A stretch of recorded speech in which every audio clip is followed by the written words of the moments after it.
आप जो तस्वीरें देख रहे हैं वे समता बुद्ध विहार पश्चिमपुरी दिल्ली की हैं।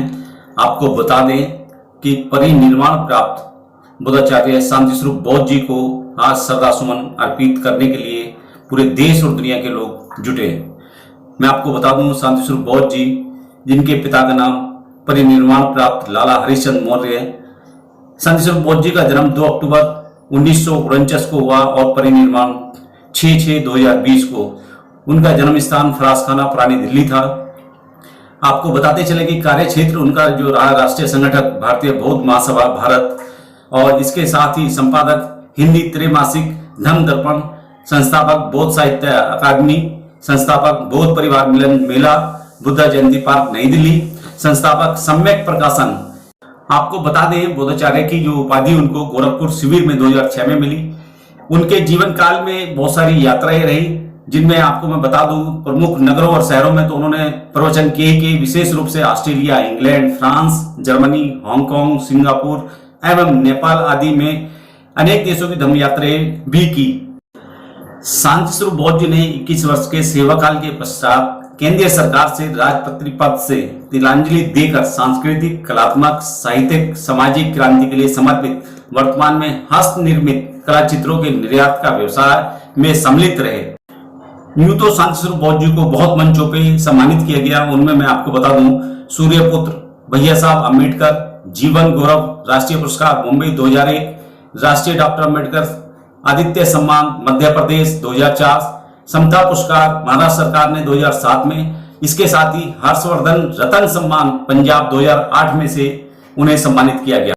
शांति स्वरूप बौद्ध जी ने बौद्ध इतिहास के समृद्ध में चित्रों का सृजन एवं प्रकाशन करके एक ऐतिहासिक कार्य किया।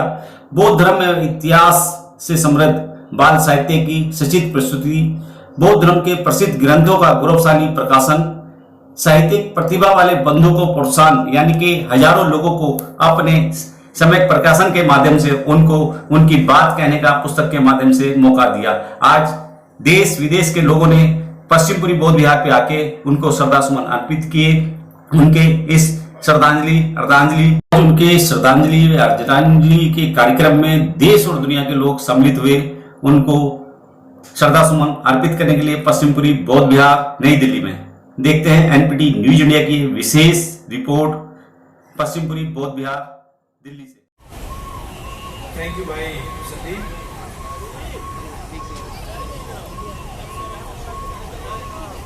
आज माननीय शांति स्वरूप बौद्ध जी के स्मृति दिवस पर, दूसरे स्मृति दिवस पर हम लोग यहाँ पहुंचे हैं। और क्योंकि बीच में 2 साल कोरोना काल था, सही में ये बहुत ही विस्मयकारी, बहुत ही अचंभे वाली बात लगती है कि हमारे बीच में इस तरह की शख्सियत अब नहीं रही। क्यों? क्योंकि हम जानते हैं कि इस समय में बहुत से अजीज, बहुत से हमारे साथी हमसे बिछड़े, लेकिन शांति स्वरूप बौद्ध जी का जाना अपने आप में एक बहुत बड़ा नुकसान, बहुत बड़ा धक्का समाज के लिए रहा। मेरा भी सर के साथ पिछले 12-13 साल से अच्छा संपर्क था, और जो कार्य सर कर रहे थे, खासतौर पे साहित्य के क्षेत्र में उन्होंने जो कार्य किया है वो बहुत ऐतिहासिक है। हम जानते हैं कि जैसे कि मार्को पोलो का नाम बहुत सारे साथियों ने सुना होगा। उनके लिए कहा जाता है कि ये वो व्यक्ति थे जिन्होंने दुनिया का लगभग पहली बार चक्कर लगाया, लेकिन ये बात उतनी सही नहीं है। उनसे पहले भी कई लोग दुनिया का चक्कर लगा चुके थे, लेकिन मार्को पोलो के साथ इंपॉर्टेंट बात यह थी कि उन्होंने अपने सभी यात्राओं का वृत्तांत लिखा, उन्होंने उसको डॉक्यूमेंटेड किया और डॉक्यूमेंटेड करने की वजह से पूरी दुनिया को यह समझ में आया कि ये व्यक्ति हैं जो पहली बार दुनिया का जिन्होंने चक्कर लगाया। आप समझ सकते हैं कि उनके खुद के चाचा भी उनसे पहले पूरी दुनिया का चक्कर लगा चुके थे, लेकिन उनका नाम ना मुझे पता है ना आपको पता है, किसी को भी नहीं पता। तो मार्को पोलो का नाम हम इसलिए जानते हैं क्योंकि उन्होंने अपनी बात को लिख दिया, अपने यात्रा वृत्तांत को लिख दिया। आप इससे समझ सकते हैं कि साहित्य का कितना महत्वपूर्ण योगदान होता है।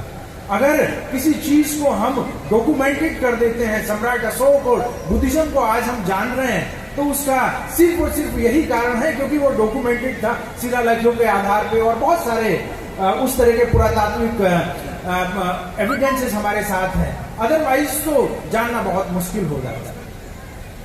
बाबा साहब के आंदोलन को भी शायद हम उतने अच्छे से नहीं जान पाते अगर बाबा साहब अपने सारे संस्मरण, बाबा साहब अपने साहित्य को, बाबा साहब अपने लेखनी को इतना मजबूत ना करते और इस तरीके से हमारे सामने अपने विचारों को किताबों के रूप में सामने ना रखते। इस परिप्रेक्ष्य में लगता है कि माननीय शांति स्वरूप बौद्ध जी का योगदान वास्तव में ऐतिहासिक योगदान है। उन्होंने ना सिर्फ बाबा साहब और जो हमारे जो ज्ञात क्रांतिकारी हैं उनके साहित्य को हम तक पहुंचाया, बल्कि बहुत सारे नए या बहुत सारे ऐसे लोग जिनके बारे में हम नहीं जान रहे थे। जैसे कि एक बहुत छोटी सी किताब है, तो मुंडा जो कम्युनिटी है हमारी, उनके बारे में लिखते हैं कि वो किस तरीके से बौद्ध कम्युनिटी है, उनके संस्कार किस तरीके से सारे के सारे बौद्ध हैं। तो देश भर के अंदर अलग अलग जातियों के, अलग अलग समूहों के, अलग अलग राज्यों के ऐसे व्यक्ति जिन्होंने अपने क्षेत्रों में महत्वपूर्ण योगदान किया, उन सब की जीवनी को या बहुत हद तक बहुत सारे लोगों की जीवनियों को, उनके संघर्षों को हमारे सामने लाके रखा। तो हमें पता चला कि वास्तव में हमारी विरासत कितनी महान है, हम लोग इस विरासत को आगे बढ़ा रहे हैं। ना सिर्फ उन्होंने लेखन के माध्यम से बल्कि कई सारे अन्य महत्वपूर्ण कार्य किए, जिनकी वजह से मुझे लगता है कि शांति स्वरूप बौद्ध जी सिर्फ एक व्यक्तित्व ही नहीं रहे बल्कि एक संस्था के रूप में परिवर्तित हो गए। कई बार से हम जानते हैं कि वो एक विशाल कार्यक्रम किया करते थे। तालकटोरा स्टेडियम में बौद्ध सम्मेलन बड़े स्तर पे हुआ, जो कि शायद दुनिया भारत में कम से कम जो अपने जो हमारे भव्य कार्यक्रम होते हैं, जो हमारे सबसे भव्य कार्यक्रम होते हैं, उन भव्य कार्यक्रमों से एक कार्यक्रम ये बौद्ध सम्मेलन हुआ करते थे, जिसमें देश भर के कलाकारों को बुलाते थे, देश भर के वक्ताओं को बुला करते थे, देश भर के सामाजिक कार्यकर्ताओं को बुलाते थे। ये एक बहुत बड़ा कार्यक्रम उन्होंने शुरू किया, जिसकी वजह से हम जानते हैं कि हमारे बहुत सारे कलाकारों को मौका मिला।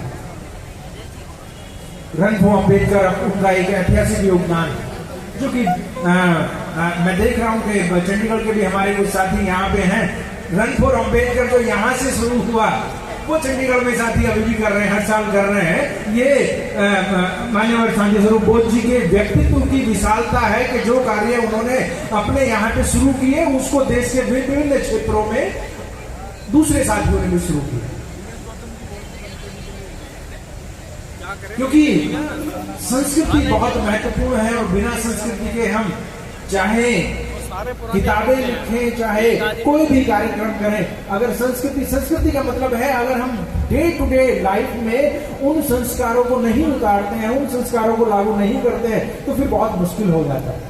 उसके लिए जरूरी है कि हमारी चाहे म्यूजिक की बात हो, चाहे हमारे और गायन की बात हो, चाहे हमारे रोजमर्रा की बातें हो, चाहे हमारे शब्दों के चयन की बात हो,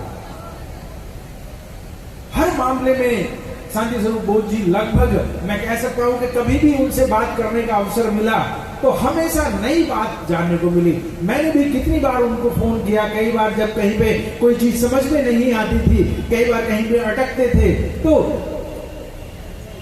सर से बात करके हमेशा समाधान मिला, हमेशा सही संदर्भों में उन्होंने चीजों को एक्सप्लेन करने का प्रयास किया। ये बात सही है कि उनकी कमी बहुत खलेगी। क्यों? क्योंकि इतना विशाल व्यक्तित्व सर रहे हैं। लेकिन उसके साथ साथ ये बात भी सही है कि जो कार्य उन्होंने अपने बल पे, अपनी विद्वता के बल पे, अपनी मेहनत के बल पे, अपने संघर्ष के आधार पे किए, खासतौर पे सम्यक प्रकाशन और उसके तत्वाधान में, उन कार्यों को आज लगभग देश के हर घर के अंदर, खासतौर पे हिंदी भाषी क्षेत्र में मुश्किल से ही कोई ऐसा परिवार होगा जो बाबा साहब के आंदोलन से जुड़ा हुआ, बाबा साहब की चेतना के साथ जुड़ा हुआ हो और उनके घर में सम्यक प्रकाशन का कोई ना कोई, किसी ना किसी पहचान के रूप में, चाहे वो किताब हो, चाहे वो बिल्ले हो, चाहे उनका जय भीम कैलेंडर हो, चाहे पोस्टर्स हो, किसी न किसी रूप में सम्यक प्रकाशन उनके घर पे पहुंचा। मैं समझता हूं कि बाबा साहब के बाद, मान्यवर कांसीराम साहब के बाद जब उनका हमें दुखद समाचार मिला, जितना देश के अंदर जिस तरह की संवेदना, जिस तरह का दुख की लहर पूरे देश के अंदर गई, वो अपने आप में एक बहुत बड़ा अवसर था जब हम लोगों ने अपने आप को इकट्ठा महसूस किया, अपने आप को सिनराइज महसूस किया कि हाँ, किस तरीके से हमारी ताकत बढ़ी है। उस दिन शायद देश के लाखों लोगों ने अपने जो सोशल मीडिया अकाउंट्स हैं वो शांति स्वरूप बोस जी को डेडिकेट किए थे। उनकी विरासत को किस प्रकार से आगे बढ़ाया जाए, क्योंकि साथियों हम जानते हैं कि हम लोगों के जो इस तरह के जो हमारे व्यक्तित्व हैं, इतिहास की अपनी एक गति है, इतिहास अपनी उसी गति से आगे बढ़ता है, लेकिन इस तरह के व्यक्तित्व, कुछ विशेष व्यक्तित्व इतिहास की गति को आगे बढ़ाने का प्रयास करते हैं, इतिहास की गति को आगे बढ़ा देते हैं। माननीय शांति स्वरूप बोस जी को वास्तव में इसी रूप में देखा जाएगा कि उन्होंने बुद्धिज्म को, उन्होंने बहुजन आंदोलन की खासतौर पे जो उसका सांस्कृतिक, उसका जो साहित्यिक पक्ष है, उसको बहुत तेजी से आगे बढ़ाया और पूरे देश के अंदर अपने लिए, सिर्फ देश के अंदर ही नहीं, विदेश, देश विदेश के अंदर अपने लिए एक मुकाम हासिल किया। मैं समझता हूँ कि उनको याद करने का तरीका, उनको स्मरण करने का तरीका सबसे अच्छा ये होगा कि जिस उद्देश्य को वो आगे बढ़ा रहे थे, साहित्य के क्षेत्र में, संस्कृति के क्षेत्र में, कला के क्षेत्र में जिस उद्देश्य को आगे बढ़ा रहे थे, उस उद्देश्य को हमें भी आगे बढ़ाना चाहिए और सम्यक प्रकाशन को नई ऊंचाइयों तक पहुंचाना चाहिए। खासतौर पे उनके दोनों पुत्र जिस प्रकार से और उनका पूरा परिवार जिस प्रकार से उनकी विरासत को आगे बढ़ा रहा है, मेरी तरफ से बहुत बहुत उनके लिए भी मंगल कामनाएं हैं, बहुत बहुत उनके लिए भी मैं समझता हूं कि जिस शिद्दत के साथ आज ये कार्यक्रम आयोजित किया गया है, उसमें जरूर हम लोग ये महसूस कर सकते हैं, उनकी भावनाओं को महसूस कर सकते हैं, उन संवेदनाओं को महसूस कर सकते हैं। सम्यक प्रकाशन को आगे बढ़ाएं, माननीय शांति स्वरूप बोस जी के जो विचार हैं उनको आगे बढ़ाएं। और अगर हम सामूहिक रूप से, मेरा ये प्रस्ताव है, अगर सम्यक प्रकाशन चाहे तो इसमें आगे बढ़ सकता है कि हमें माननीय शांति स्वरूप बोस जी के नाम से कोई पुरस्कार या कोई इस तरह का अवार्ड जो है खासतौर पे शिक्षा के क्षेत्र में जरूर स्थापित करना चाहिए, जिससे कि उनकी याद को, जिससे कि उनके विचार को चिरस्थायी बनाया जा सके। इन्हीं शब्दों के साथ मैं अपनी बात को समाप्त करूंगा। जय भीम, नमो बुद्धाय।